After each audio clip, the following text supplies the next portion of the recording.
ચલો વિશાલભાઈ અને રિશિકાબેન જોડે આપણે આ માઇન્ડ ગેમ રમીશું. એમાં જુઓ વિશાલભાઈ, તમારે આ વાદળી કલરની કૂકરી છે એને આ ઘરમાં લાવવાની છે અને તમારે આ પીળા કલરની કૂકરીને આ ઘરમાં લાવવાની છે. કેવી રીતે? તો જ્યાં ખાનું ખાલી હોય ત્યાં બીજ કૂકરી ખસેડશે. આડી અને ઊભી કૂકરી ખસશે, ત્રાસી ખસશે નહીં. સમજી ગયા? ચલો રેડી, સ્ટાર્ટ.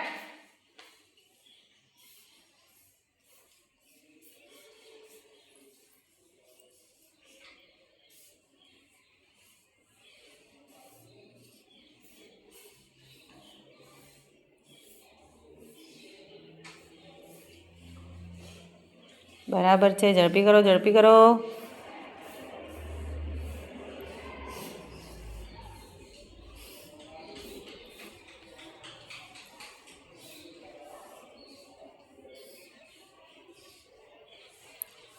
ઝડપી ઝડપી ઝડપી. સરસ. રિશિકાબેન